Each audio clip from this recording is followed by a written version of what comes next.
like make our clients, look into rock stars or something. And the mantra was about them, not us. And it was about the person, not the company. That's another thing I've taken away from all of our years together, is that the company on paper can be the most qualified company in the world as far as like meeting all the qualified sales leads kind of attributes, but it's the people in the end, and a good champion can make an account, and a bad one can ruin it.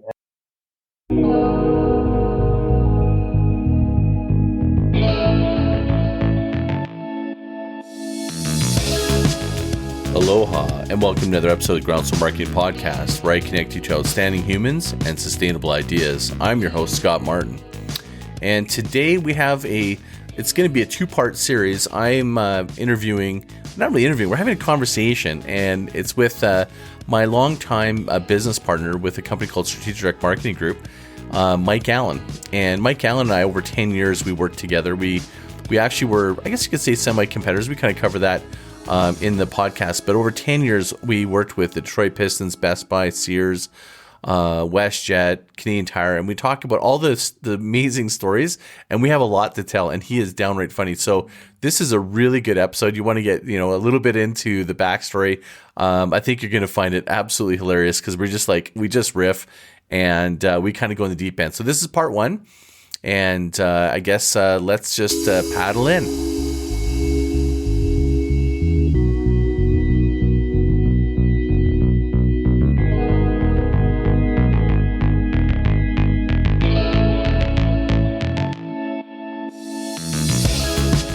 Hey, here we are, another episode of the Groundswell Marketing Podcast. Today, I am with the one, the only, Mike Allan. Welcome, buddy.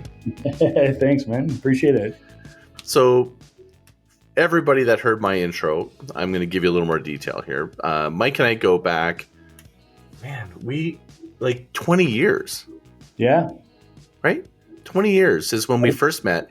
And why is that important? It's that when Mike and I, we've kind of had parallel journeys in the whole, the rise of .com, selling businesses, and we've shared so many stories. So this episode's going to be possibly as long as it needs to be, because we have so many fucking amazing stories of total disasters, complete ridiculousness, and some awesome, huge wins in marketing. So, Mike, I guess maybe we should start about how we first met. I think we met at a party or something, right? Yeah, was it .com or tech party or something? It was. We got introduced at I think it was Sean Cornell's flat in the Imperial Loft. We met. That's right, Sean Cornell. Yeah, it was a print project or something like that we were introduced on, and then we started talking digital in about the first 5 minutes. Right, yeah. And you were working for one of who I guess still is considered one of the top branding experts, right? Yeah. I was working for a brand consultancy at the time and doing a lot of work on messaging, figuring out the messaging and figuring out the branding and creative strategy, and then figuring out how to get it out there to the customers at the time for quite a number of big brands. And then you left there and you started your own shop, and that's where our journey kind of really started creating some parallel paths. Yeah, that's right. We were pretty much. What was it called? Stickman. Stickman, yeah, was the first foray before we got bought by a larger public company. And that's where you and I ended up working together. So I had NextClick at the time. You had Stickman, and we were just like friendly, like we just helped each other. And it was kind of an interesting journey to the .com boom. And then we just through the collapse of .com, you were smart. You sold your company. Mine went down up in flames. I worked for a large agency, and then we worked together at an agency together. And that's where our journey began. Yeah, that's right. I ended up having offices across the street from each other, and I used to watch you riding around on the longboard with your headset on, talking to clients. Oh my God, that's right. It was like we converted it was a nightclub, I think, at one time, because it had garage doors that would open up on the second floor, and we retiled it. Had this soft tiling, and I brought my longboard skateboard, and I made a runway in a circle loop around the desks, so I could literally it's right. I was on my headset and I'd skateboard all the time. It was fucking best. Yeah, I was quite jealous because I was sitting in my regular chair at my regular desk. So Yeah, and then of course, then all that money I spent and misdirected efforts, we went up in flames, and you moved on to greener pastures. Well, yeah, I don't know if they were greener, but they were safer. But did that for 2 years, and then bailed again. Realized that I didn't want to work for a larger organization. I wanted to run a smaller one. So. Right. Well, you and I had some bad experience there. So we had brought in some massive accounts. You and I were responsible for a lot of cash flow. You were doing the lion's share work, and then the story of practice extreme billing is something that I've shared. Do you remember that? Yes, absolutely. I remember that being written on the board and going, my days here are numbered. So, and then we had this. Go ahead. Yeah, you're I kind was of just going to say breaking up. it's a different philosophy. Oh, Can you hear me now? Are you moving around? Nope, not at all. It kind of goes in and it kind of popped out a little bit. Oh, weird, strange. It's okay now. We'll just keep talking. I'll just cut that piece out. Sure. So we're talking about you and I working together, and what you and I had, I guess, some negative experience working with other people, and realizing I left first. And I think the last thing I said was, "Hey, if you ever decide to go on your own," because I was like, "Call me, let's do something." And I think a month later, you did. Yeah, it might have been a day later. It was fairly. It was really quick. It was after losing Future Shop, right? Like that was it. Straw. That was it for me. Yeah, it was not going in a direction that I was happy with, and obviously no one was happy with by the end. So I think we parachuted out at the right time. Yeah. Well, what do we always say? Remember so literally within a week, we signed like 4 clients. Like we had the Flames, Sears, we had a whole bunch of clients with like your 30-second branding you did, which I thought it stuck actually the whole time we were in business. It did. Yeah. I remember you called me, it was probably like 11 at night or 10 at night, and said, we have a chance to meet Sears tomorrow. And we had no website, no business cards, no nothing. So I think I thought, well, where can I get a quick and dirty identity? So we went to the International Garment Care Association and downloaded the laundry symbols and slapped together a quick and dirty little one-page landing page for the website and that kind of thing. And that's how we actually closed Sears with about 12 hours notice and less than 4 hours thought put into it. But we had a good idea. The ink wasn't even dry on our business cards. Yeah, totally. I think we printed them on the home printer for the first day or something like that. We probably looked ridiculous, but they liked the ideas. Well, you nailed the tagline. We kept it for years. Get sparkling marketing solutions without be taking to the cleaners. Yeah, and it was just completely backwards. It was not thought out. It was just like, what can I do, at 11 at night with no warning, because we weren't going to pass up an opportunity like that. But that was pretty much the history of the whole place, right? Was just, opportunity would come along, we'd jump on it, we'd build a demo. I remember leaving meetings and, you're going, we can do that? And I was like, I don't know, I assume so.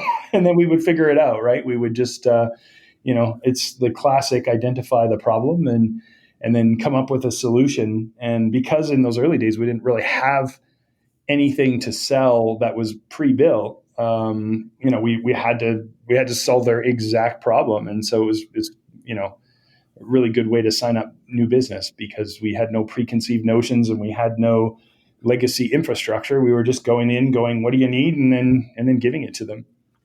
That's just hard to explain to some other people. It's like, this is back in the day when we built everything from scratch.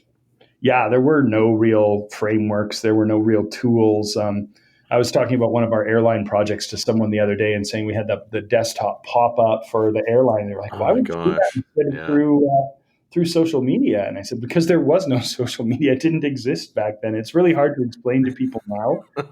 It's like, people are like literally can't get their head on pre-social media. And at the time, that desktop popping up was brilliant, because it was like almost like our own social media.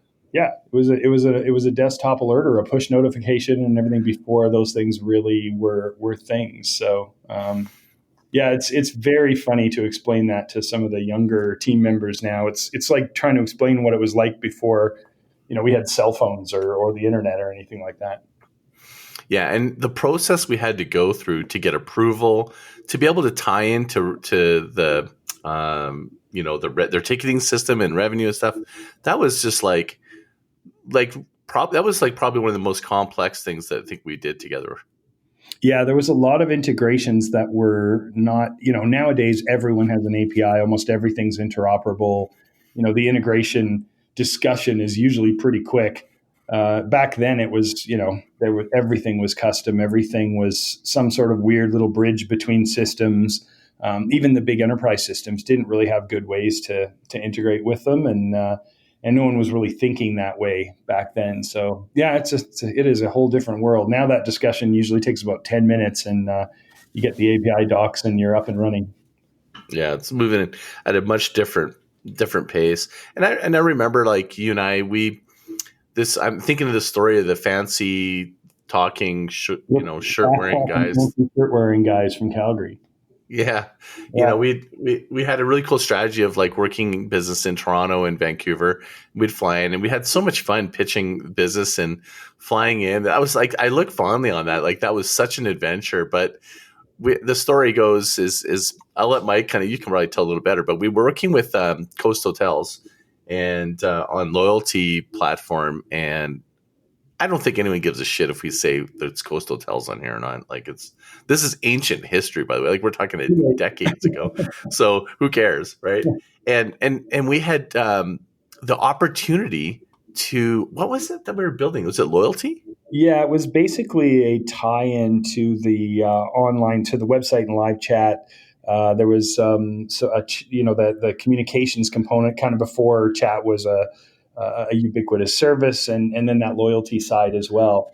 And because we're already doing the chat with their call center. Yeah, that's right. Yeah, and so we built a working demo of it, which is how we sold everything. And actually, I've taken some of that, like even with what we're doing today. We've been doing that with some of our U.S.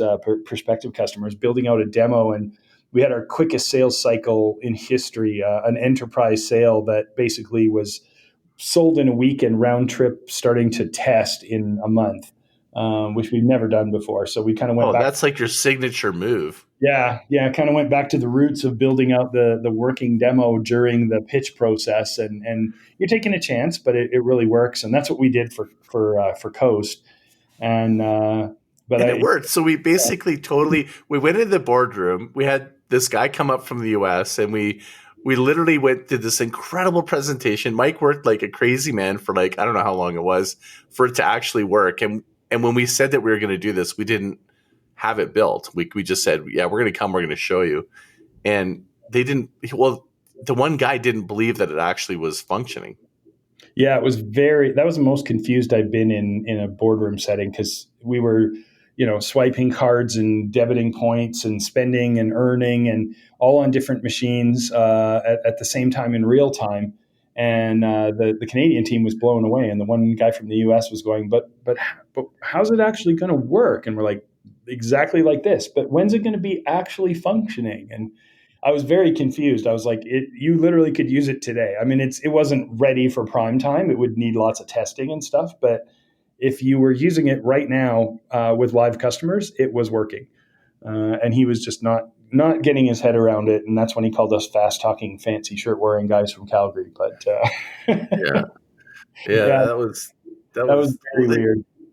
Yeah, I think there's a lot of really big lessons that we learned over 10 years of pitching business in the boardroom and stuff. And you were the master of like over delivering, and just like, and everyone else that was pitching against us was talking theory, but you're like, oh, well, interesting. I actually did this. Let me just show you. And that just, people were just like, say what?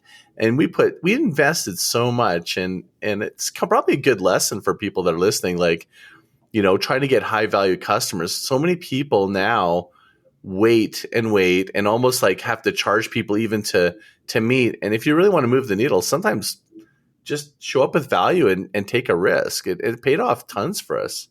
Yeah, I still use that phrase you came up with, the ambitiously lazy. Like we used to tell customers that we're ambitiously lazy. We don't really want to work too hard to sell you. We'd rather you just buy what we what you need. And that's what we would do. We would go in, not really going, we think we can give you what you need. We're like, here's what you need. And then we didn't really have to sell. We basically just watched them close themselves and get all wide-eyed and excited when they were playing around with this tool that essentially guaranteed them that we were going to be able to do what they wanted. We just de-risked it, right? Which I think is a smart strategy. Yeah, de-risking it. And the stuff that we were doing, I still consider really forward thinking today. I mean, it's like we did some stuff like, remember the one we did was total personalization, high net worth or high valued customers from HBC. So it was B2B. I think there were over $250,000 accounts that we were trying to get. And we did those personalized audio dimensional piece. It was like based on Mission Impossible. Does that ringing a bell? Yeah, absolutely. Yeah. We did personalized audio. We did variable printing. We did variable printing on 3D packaging. We did personalized video.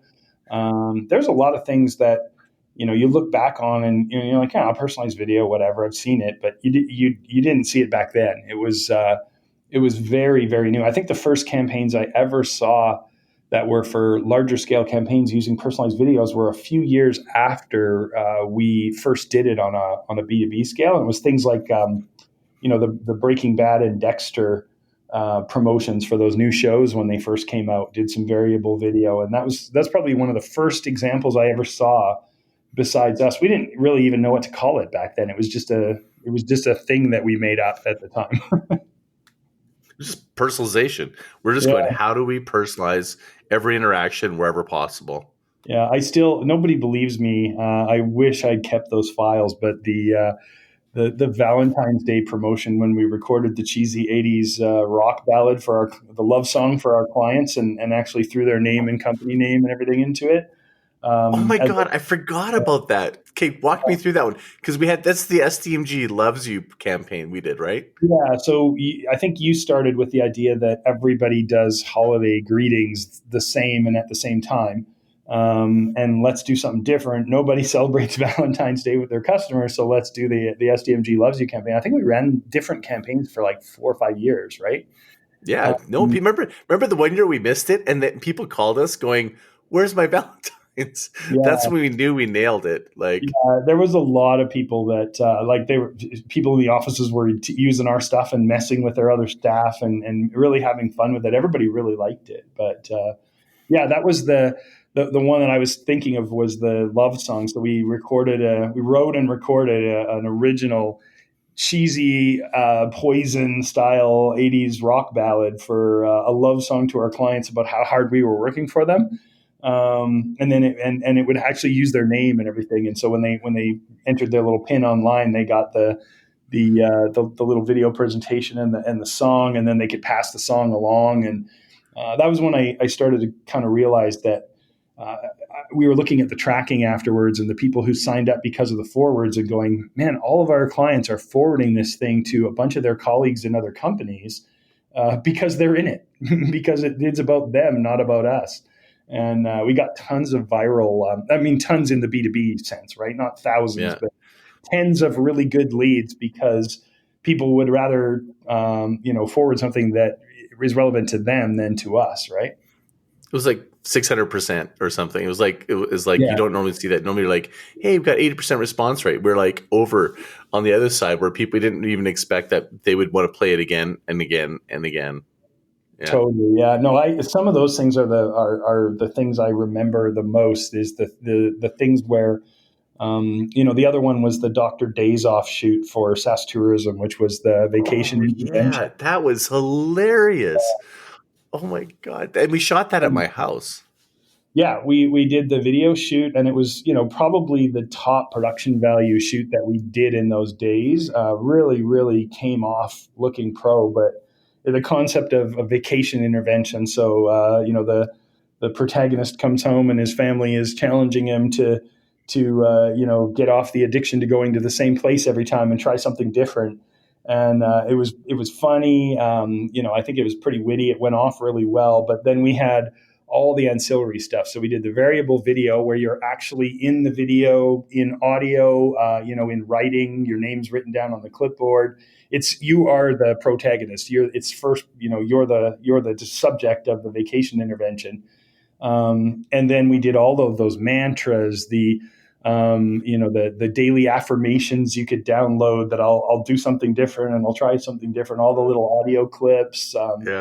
It was what really was. It's because we designed that because people don't think to go do a vacation in Saskatchewan. Yeah. Because it's such a different place. So we really broke ground on that campaign. I think so. Yeah. Like technically, I mean, doing variable video again was the way that came off was pretty novel and new. And we built it from scratch because there was nothing like that out there. No platform, but also just the idea I thought was cool. It's instead of selling them on this place, you sell them on trying a new place, right? You sell them on getting out of their rut. It seemed to go over really, really well. So I loved ones like that. Do we have that somewhere recorded? I've been trying to figure that out. We have some of those old drives, like they were just sort of like office file servers at the time. Yeah.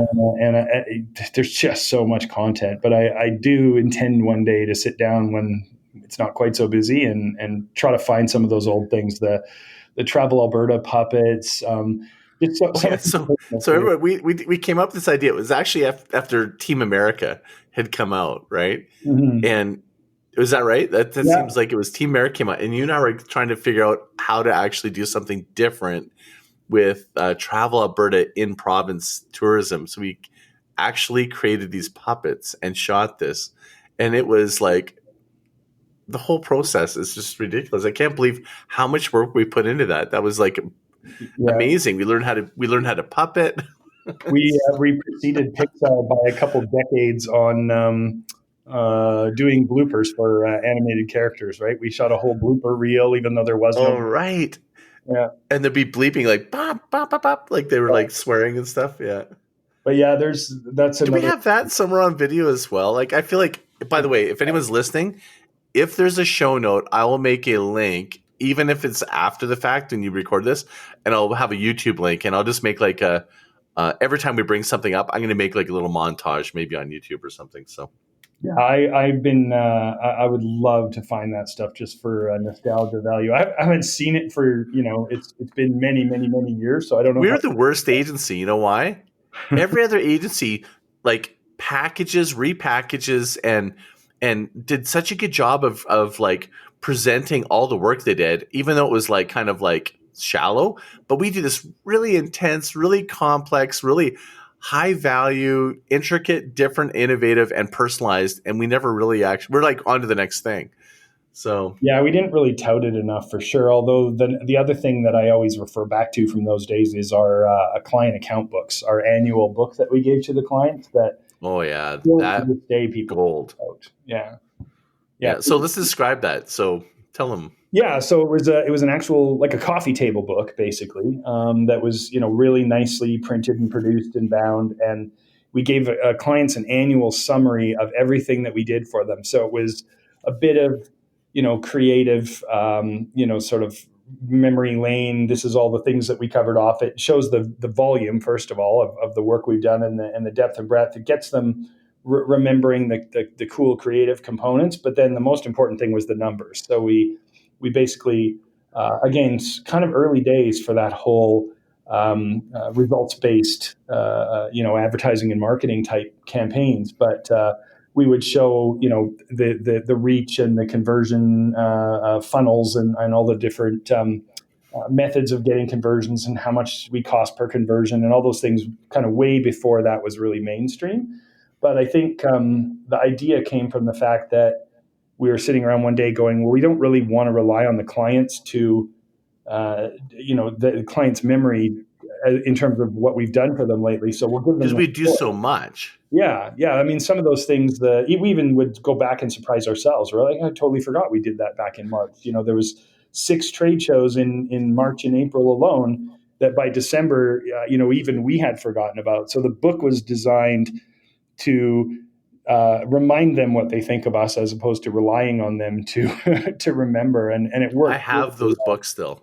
We do too. Yeah, we have a few Yeah. of them, and I know a few of the clients were saying, I kept all the anthology of all the different yearly books on my shelf, and then I took them all with me when I went on to another position, and some of them still have them today. Oh yeah, I mean that was one of our biggest claims to fame was we actually helped you get either a raise, an advancement, or if you move somewhere else, you're going to be more marketable. Because we really helped, that individual person that we worked with. We made sure they were the hero.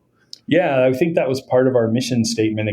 My memory is not great, but I think it was something like make our clients, look into rock stars or something. And it was right. The mantra was about them, not us, and it was about the person, not the company. That's another thing I've taken away from all of our years together is that the company on paper can be the most qualified company in the world as far as like meeting all the qualified sales leads kind of attributes, but it's the people in the end, and a good champion can make an account and a bad one can ruin it. And most of the accounts that we ever lost, which wasn't very many, were lost in a hail of changeover at their end. When a department was wiped out and a new sheriff came to town and wanted to do everything different.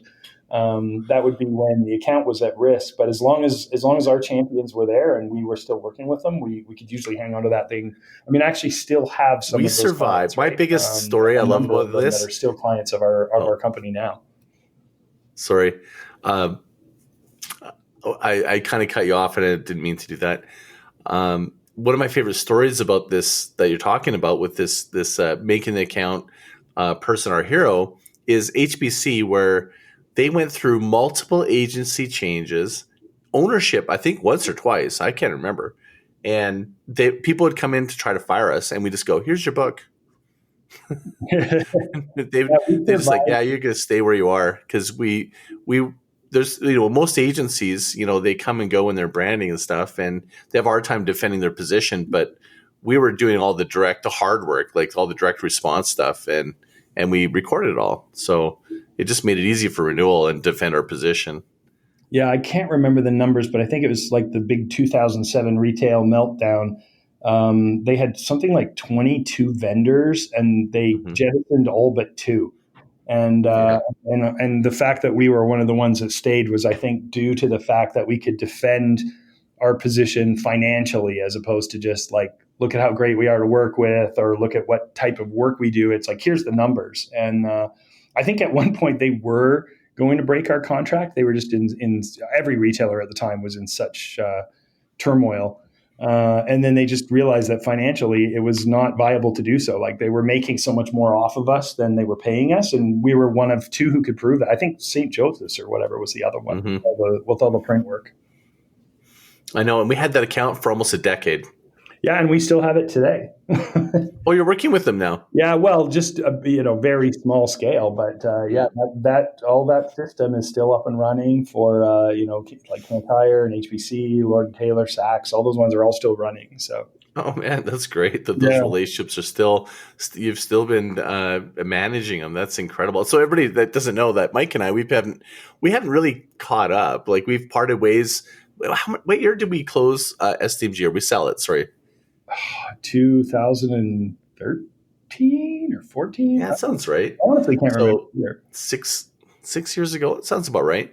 So, we've talked intermittently, but this is the first time we've actually just kind of like reminisced about SDMG and all the campaigns that we're doing. So it's like we're an agency, I think, focused mostly on digital and direct response, working with large retailers, and we had some really cool experiences pitching. And the one I'm thinking about is a really cool story, and an interesting sort of like insight is when you and I were the only company from Canada, the smallest firm, and we went and we pitched the Detroit Pistons. Do you remember that? Yeah, GSD&M and a bunch of huge companies. Huge agencies we're up against. Yeah, that was a funny one. So Mike had this brilliant idea, and he's like, you go, everyone else can be pitching, like, because they're looking for a ticketing system. I remember it's e-commerce ticketing system. a whole digital marketing thing. Is that right? Is that? It was very Yeah. encompassing. It was, again, before platforms were really a big thing and before frameworks were really a big thing. And it was the site and the advertising and the vendor management and the loyalty and the ticketing and all that kind of stuff.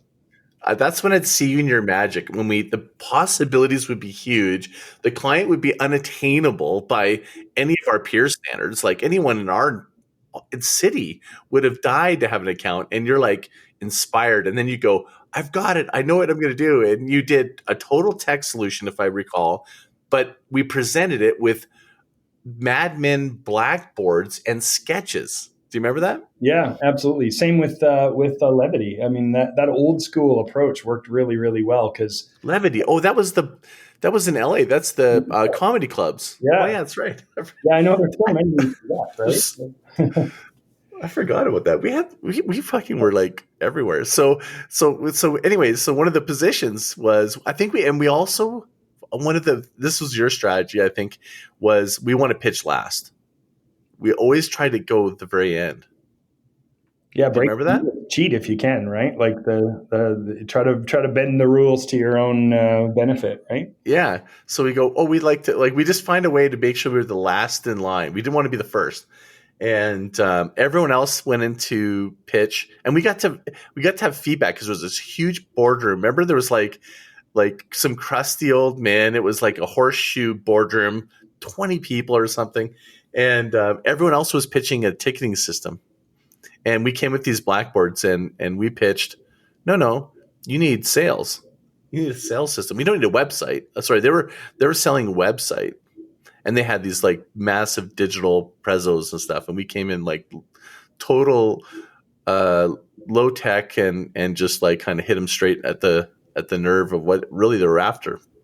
Yeah, we had a way of doing that. It was such a cool idea as far as pitching goes because digital was so it was very new. So you had two distinct camps. You had the early adopters who were all over it for technology for technology's sake. And then you had the sort of laggards and the people who were a little bit more skeptical, and they were kind of against it for technology's sake. And so it'd be so it would put them kind of off their default position of being skeptics when you came in with the bosom buddy style, like you said, the Madison Avenue style ad boards and stuff, and they're going, well, where's the PowerPoint? Where's the live demo? And we're like, we'll get to the live demo. There is no PowerPoint.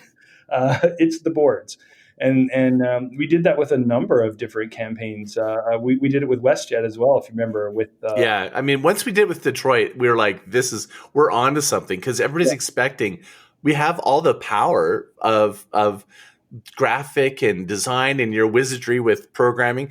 We already knew we had that in our back pocket, and once they pressed for it or we wanted to like then show them, then they were just like their minds were blown. But we started low tech first. That worked brilliant. Yeah, and that was a lot of Cliffy's beautiful sketch work too. Like he was able to, I think the magic of a storyboard or a comp like that is that the customer sees the end vision much better than a half-assed wireframe or an initial design comp, because they could see past the lack of production quality and time. You can't do something as good in a demo stage as you can in the final product. But the sketch took that all the way. Like now it was the client's imagination that filled in all the blanks, and that I've always loved that. We actually still do that today, and we're actually doing that with a campaign that we're creating for ourselves right now. We're going fully old school, script, storyboard, animatic all the way through before we start the video process. Yeah, I 100% agree. I think this is like something that I want to carry on, and but I don't really do a lot of pitching big projects anymore. But if I did, this is what I do. But the thing that really resonated with me was that I remember before and after doing this is that people get caught up with the detail of our demo, going, well, our logo isn't right, and you're like, you're not paying attention to the functionality that we're showing you. And I think it just tripped people up. And it's a good lesson there for people over investing in the design or something and just get down to like the skeleton of your concept, your idea, your problem you're solving, Totally, because you present the solution to the problem and they fill in the gaps. But if you present something that looks like them, it better be exactly like them. And then the other problem is that you haven't given them a chance to put their stamp on it, right? If you present it and there's nothing left for them to do, you probably have less chance of closing it than if they're like, we love it. Now what we want to do is add our personal touches to it, right? And then you get that buy-in. So yeah, we learned our lesson on that a few times where you don't go too far, too close to a finished solution or too close to something that it means something to them and you've gotten it slightly wrong or you'll never hear the end of it.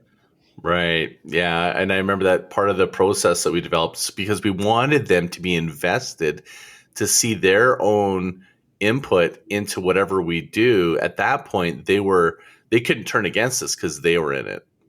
Yeah, it's internally, like internal cell. We're talking about like large corp where we're dealing with one department, and then it had to, maybe defend its investment to the rest of the retail group or something. Totally, yeah. Like you taught me that. Like we don't sell them. We let them sell themselves, and then they sell everybody else. And if they're not internally selling it, it's not going to happen no matter what. And that's why that champion is so important because without them, you're only going to make it so far, right? You have to have that internal champion that's got the ear of all the people that need to be in the room and is able to sell it as well as you can. So we focused a lot of time on getting them sold on selling the rest of the group.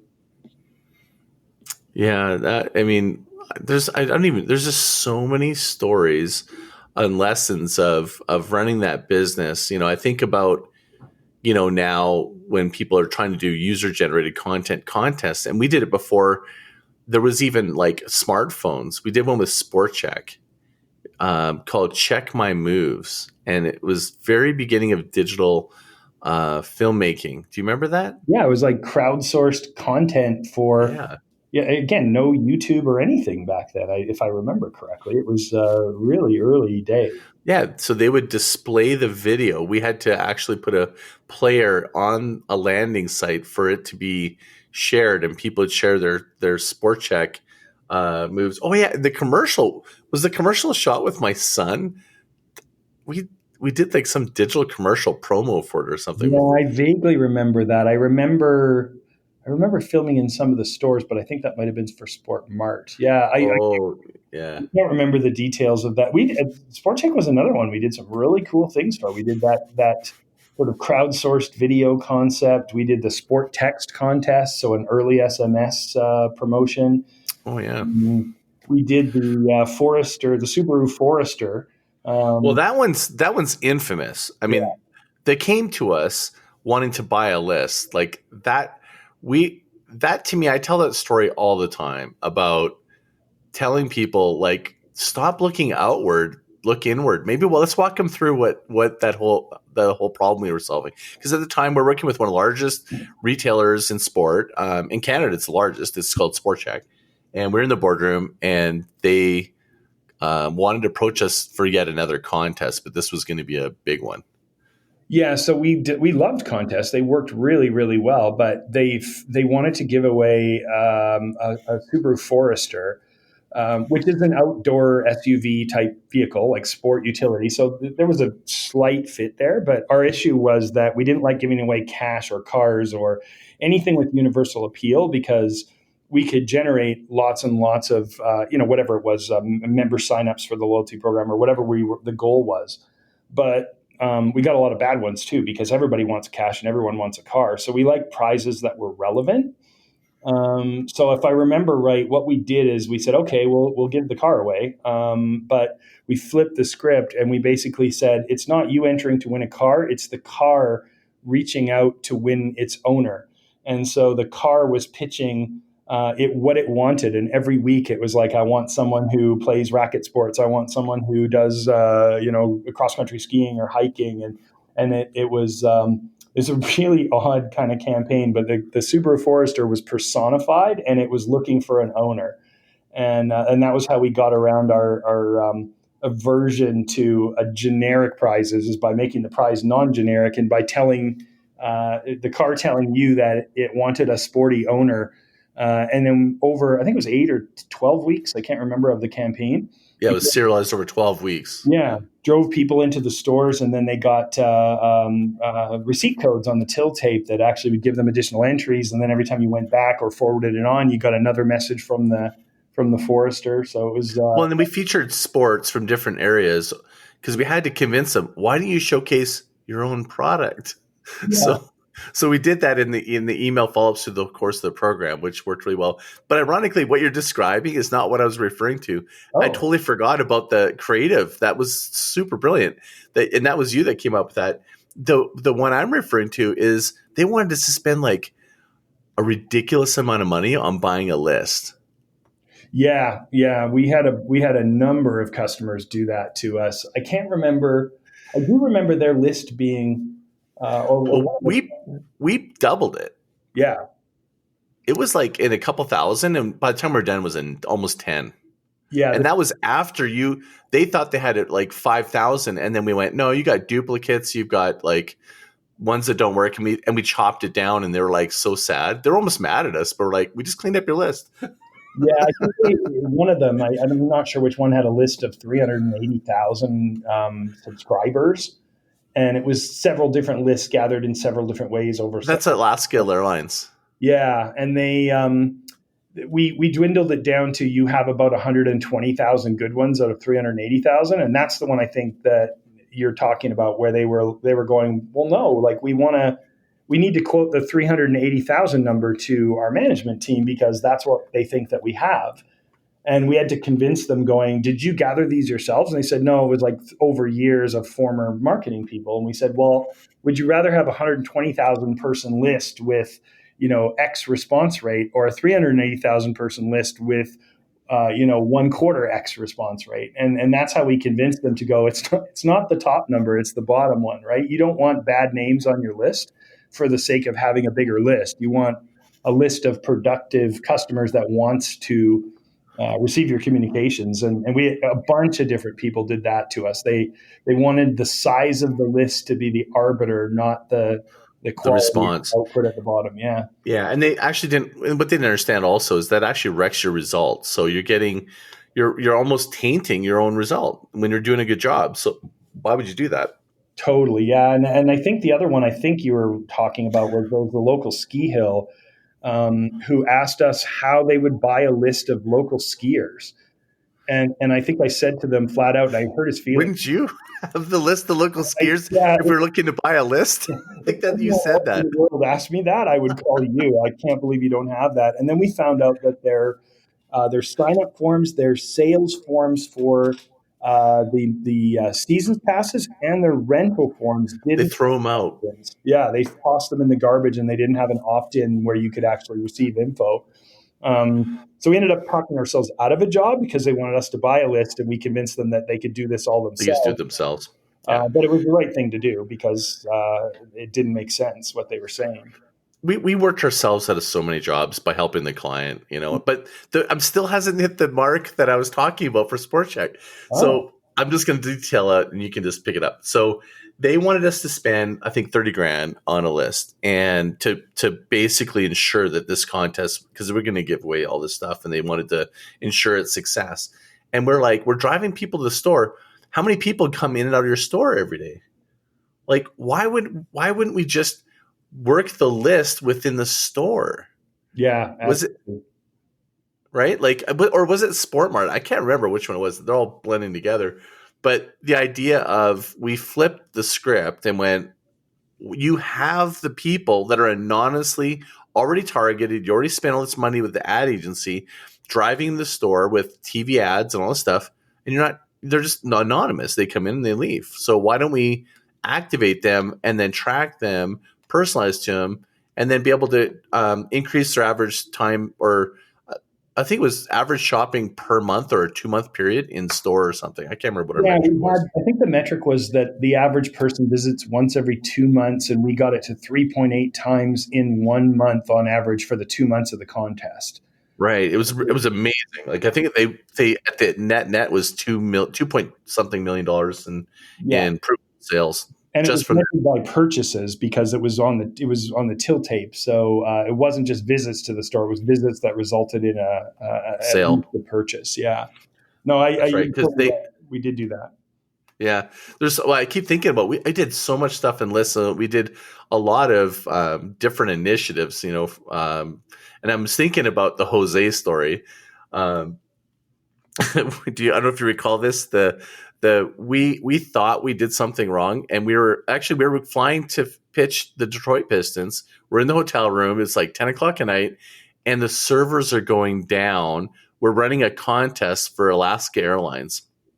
Do you remember this? Oh, I remember that one well. I was up all night. I know. And you didn't sleep a wink, and No. you still got up and we pitched. Yeah, we and actually that was the client in that case was IntraWest, and what Right. happened was that Alaska Airlines was told to throttle their emails over a series of 48 hours, and they sent out 3.2 million emails in 10 minutes, and 3.2 million people got the email, and 400,000 came to the site in an hour or something like that, and it was actually. Our ISP at the time, where our data center was co-located before the days of cloud, and they basically thought it was a denial of service because hundreds of thousands of people were watching this pretty cool sort of video and audio campaign at the same time. But yeah, we fixed it, and we thought. Well, we didn't know what it was at the time. Originally, we were thinking we did something wrong. Yeah. In our agreement with our ISP, we already had in there. We did contests, but some do-gooder thought, "Oh my God, like they're under attack." And you have to imagine when you're on the other side of the world or whatever, and you're in the middle of the night, and you're trying to Mike's trying to problem solve this. We have no idea, and it was someone else that turned the switch. So. Yeah, quite a feat to figure out that it wasn't something that we did wrong. But we had to take the blame. So we ended up the next day on the phone with American Airlines, and we fired Jose, a phantom IT guy that made the mistake. Yeah, and if you remember, we flew out afterwards to Vancouver thinking, well, this is it for us. And they said, you guys handled that so well and so professionally. You were with us the whole time. Like, we went to bed, you were still working. We got up, you were still working. And we had, that client for years and years and years until we sold. And it was because of the response. And there's 3 or 4 high profile ones that, you stay with a client long enough, or they stay with you long enough, you're going to screw up at some point. And it was the screw ups that galvanized our relationship with the client way more than the good times. We had better relationships with everyone that we ever screwed up with after the fact because of the way we handled it. Big lesson there. And we over communicated. I remember that was like our moment of truth. And I think once or twice when we really saw that in action, we just knew this was our moment. So we had doubled down on it. And yeah, you're right. It totally galvanized. It became folklore. Yeah, they bring up the mistake and hail us. Well, it's going to probably sound funny to people or younger people now because these things don't happen anymore. But in those days, it was, the infrastructure now, for all intents and purposes, is effectively bulletproof. Our software at our current company has never gone down. Those things just don't happen anymore. But in those days, everyone was making it up as they went, from the ISPs and the security companies to the companies like us. And so you were really, you're going along for the ride, even as a client. You got to tip the hat to those customers who went on these weird variable video and audio journeys with us, because they were really doing things that were, pretty cutting edge. Like, we like to pat ourselves on the back, but the customers actually were the ones who took the risk. And they were cool with it when you had to kind of change on the fly. Like, they didn't freak out when one little thing went wrong, because they knew they were making a different kind of omelet, and they knew they were going to break some eggs. So that's one of the things I really like, is that the customers, we didn't have hardly any turnover. Those customers stayed with us forever, and good or bad, we learned from it, and they were always, really supportive of new ideas. Actually, speaking of IntraWest, the other one I remember is they came to us. I think they came to you and said, "Can you guys make a digital board on a 40-foot screen in the convention Oh, center right. to sell condos in real time, and basically have a kind of a bidding war, whereas condos get temporarily held, like while the paperwork was being done. They turned yellow and then they turned red when they were sold. Huge big buzzer went off and this giant screen was changing. And we said, yeah, we can do it. I think that's one of those ones where we walked out and you said, we can. And I said, I think so. And then That was totally revolutionary, yeah, what we did there. It was like yeah, what would be now considered sort of like still a live feed transforming board with multiple inputs, yeah, and all had to animated. deliver it on big screen live. Yeah, Flash back in the days, but something Yeah. that you do with HTML5 Canvas or something now, but it's the same idea. And I remember like they gave us an impossible timeline and it was a live event. So they came to us and said, we did this way too late. We'll take whatever you can give us. This is what we'd like, but it has to be delivered by this date. And then we did. We did deliver it. And I went there to for the launch of it. But the funniest part that strikes me now is and it was a really good lesson from a client, is I said, you guys have this all set up wrong. Like, you're going to create essentially fistfights. You've got this thing set up in a way that people are going to be all over each other, kind of a Black Friday sale kind of issue that you're creating. And here's some ideas on how you could prevent that. And they were like, we absolutely don't want to prevent that. Like, fistfights are good. What we're trying to do is create a buying frenzy. We want to sell all these condos today. And they were, if I remember right, they were like 1 million, 1 or 2, even in those days, right? Was it Swat? No, it was Hawaii or something. I think it was either Zwatneo or Hanua Kai or something like that. I can't remember. Yeah. Then we also did some Whistler ones, and we did quite a number of those for them because they kept working. But yeah, it was a really interesting lesson in, like, they got the psychology of it much better than we did. We got technically what they wanted us to do, but they were like, what you're describing, like I said, this giant binging noise every time a condo gets held, and then when another one gets sold, people are going to go mad hearing that. I mean, you're selling like 300 units, right? You're going to hear this thing, 600 gigantic bings over huge speakers. We should tone that down. And they were like, absolutely not. Like, we want everyone in the room to sit up and take notice when another unit gets sold, right?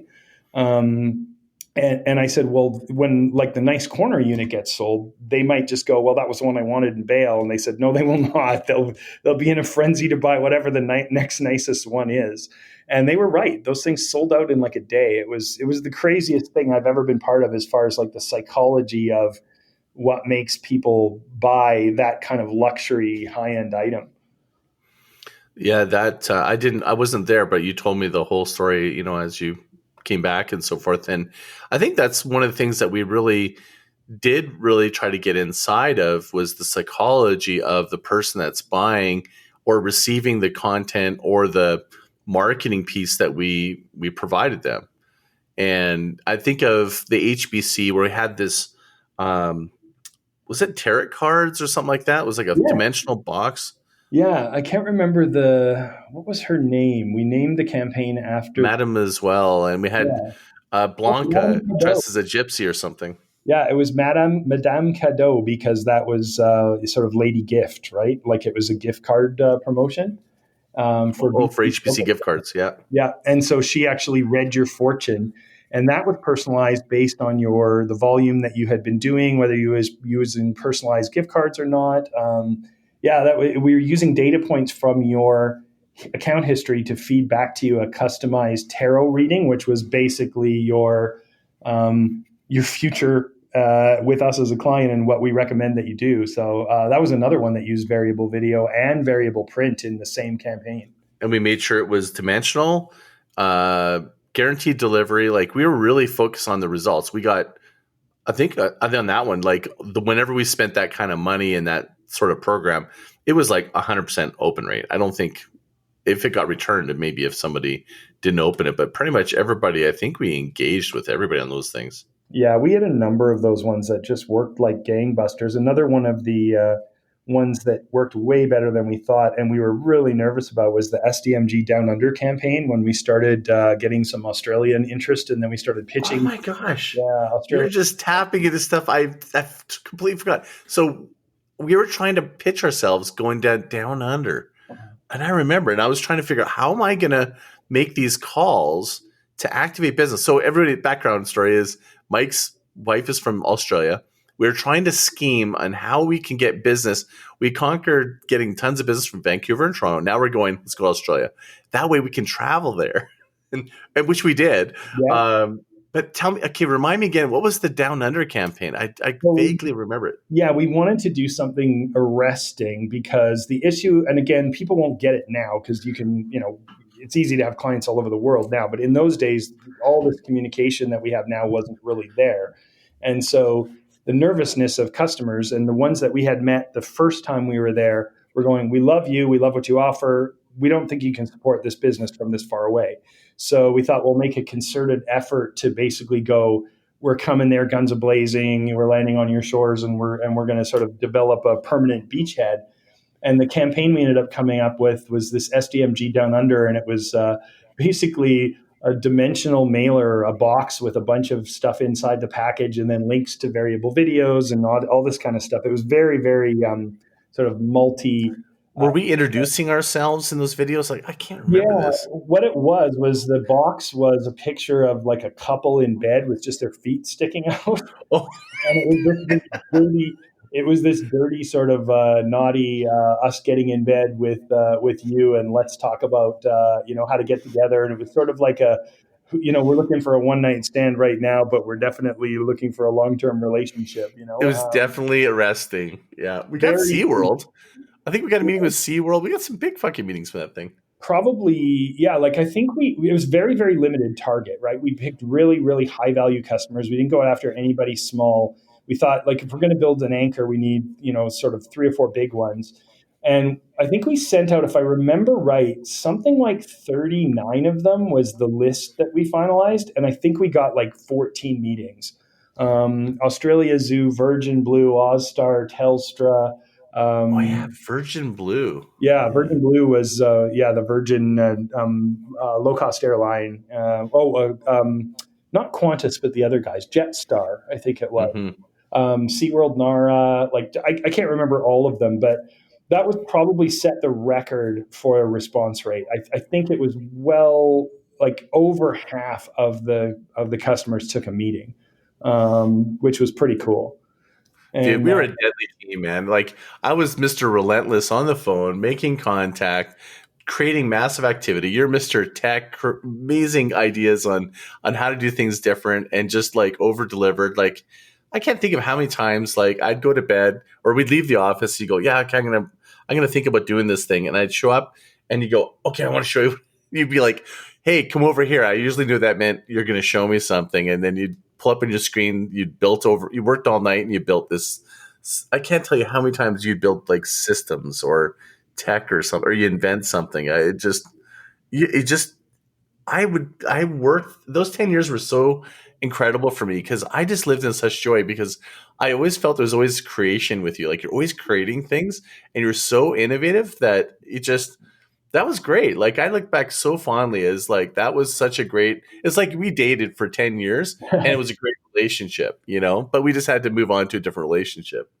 Yeah. Well, and that's what I love to do. I mean, I still say the same thing as I said back then. Like, it's supposed to be fun. Like, anytime one of our team now comes in and is stressed out about something, I'm like, you're doing something wrong. This is supposed to be fun. Right? Like, and that's a big thing for me. It is supposed to be fun. And if it's not fun, that's on us. And that's what I look back to SDMG was like. It was always an adventure. It was always fly by the seat of our pants. We were always kind of going out on a technological or a business model innovation kind of limb and taking, I would say like relatively big risks. They always paid off, but we were taking risks, and it was fun. Like, it was enjoyable, right? I still have that same mentality today of, we want it, our platform it has to be rock solid. It can't go down where there's no chance that we can take chances with the core software. But outside of that, we're a mad science lab. Like we're just trying crazy things all the time, and we don't really worry if they're going to work or not. We just worry if we can prove if they're going to work or not. And if they work, they may end up in the product. If they don't work, we'll probably try it again at some point, because we just don't like to give up on cool ideas. But that's my biggest memory from SDMG is like, it's fun, right? It's the whole process, the whole job. We didn't lose that many clients almost ever, except for, like I said, usually like it happened in a shakedown, but we did fire some. And we fired. That's actually one of the biggest lessons I learned is firing clients. Yeah. And we should have that lives to me today. Yeah. I still think part of our success, or a big part of our success, was who we got rid of or said no to. And it wasn't like they were in a bad company or bad people. They're just a bad fit. And I look back on it now and I'm like, if I had to narrow it down to one reason why we would fire a client, it would be because they weren't having fun, right? And it's like there's something wrong inside. The company has a toxic element. I'm not going to name names, but I know you remember who I'm talking about. Major retailer, and we went in, and the guy's like, "Please kill me." Okay, hold on. That scene, remember how dark it was? So we went into this retailer. The outside of the building looks like a prison, like a downtown prison with hardly any windows. And I'm watching this series called Behind the Shadows. I don't know if you're familiar with. There's a movie called something like this from New Zealand. It's about vampires. Oh yes, and there's one vampire that's an energy vampire, and it's so funny, right? And this guy is that energy vampire. For anybody that's the guys from the Flight of Conchords that made that one movie about being a vampires and What We Do in the Shadows. What We Do in the Shadows. So their series has this energy vampire. Well, this dude, we walk into this really insanely just like, and we're talking like 1980s, like cubicles. It's like they're all brown and they're like fuzzy and stuff. And anyways, what Mike's referring to is this guy was literally, I think we left the meeting going, we will die. Our souls will be over if we take this job. Well, and they're huge. Like, they're a big brand name. Yeah, what really struck me was he asked us we were very excited going into the meeting because we were already working with them. We had for a couple of years. And this was a new contact in a different building. Department, yeah. And he had 3 jobs for us to quote on. So we're going in going like we're on top of the world. We're going to get a bunch of new business from this. They sounded quite cool on the phone. I you took the call and you had vetted it. And I was like, yeah, this sounds amazing. And then we went in and he asked us to quote. And then he started saying things like, and he sounded like Eeyore from Winnie the Pooh, which was not a good sign. I feel bad for the guy. Like, I'm not blaming him. He was just in a terrible situation. He needed to be taken out. Yeah, but he actually said to us, what struck me the most was, I need a quote for all 3 of these ideas. And we said, great, we'll do this, and we'll put together a demo, and our usual spiel. And he goes, guys, don't do that. Like, he goes, don't go to any work. Just give me 1 page. And I think one of us said, that's not really our style. Like, we kind of go like balls to the wall on the proposal side. We don't really do 1-page quotes. So we'll just, we'll put in the effort. We understand if we don't get it. And he goes, no, you don't understand. We're not doing any of these jobs. I've been asked to get quotes on these, but we will never do them. And we're like, pardon? Like, please explain. And he said, we never do anything. My entire job is speccing out things that never happen. To my knowledge, we've never done a product. Like, all we do is talk. We never do anything. You're not getting these jobs.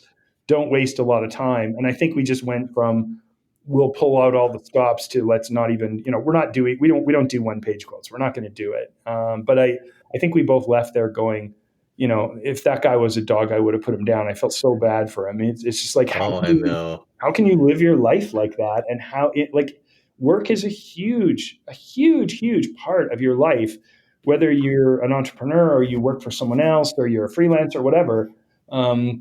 How can you do something that you don't like for 2/3 of your waking hours or whatever it ends up working out to? I think that's changing. I think people now with COVID, they're like doing a self-assessment because they're like, I can work from anywhere. I mean, I Yeah. can work on a side project.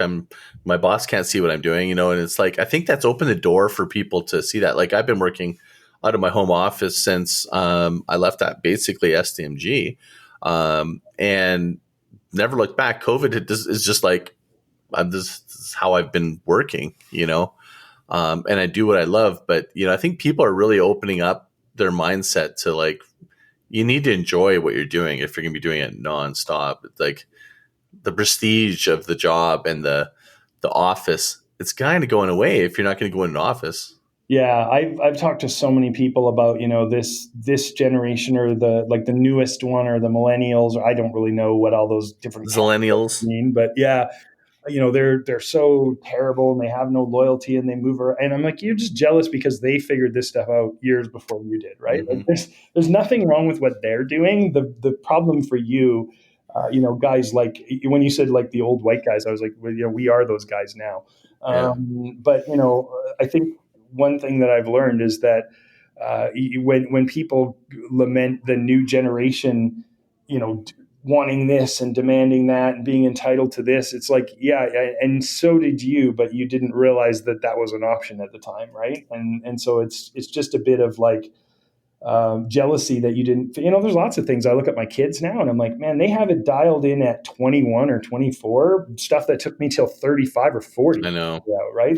Like, and even kids now are more focused on their purpose. And and to me, I'm like, I just got to make a living. Like, my purpose was like, I'll deal with that later. Yeah, I love the idea of, sort of like living to your own internal mission and not, I have so many people now that, well, your kids are the same age as mine, right? Like the whole circle that we run in now, there's so many people where like I'm the old man that they're asking for advice. I'm 50, but I'm still considered old by 3/4 of our staff and kids, friends, and everybody.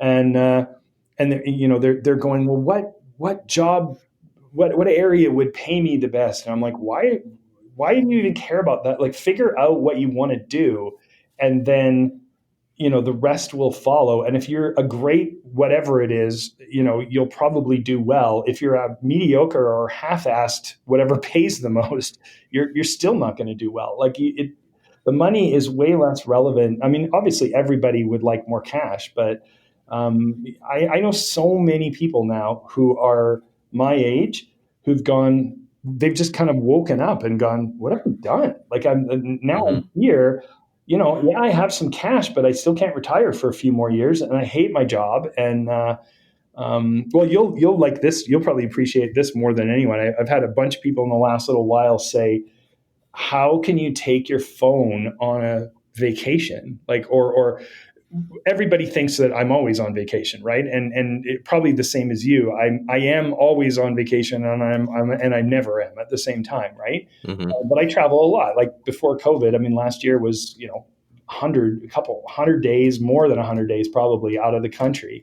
The year before and the year before were the same. And then people will go, well, how can you answer an email on the weekend? How can you take a phone call at 5 a.m.? How can you?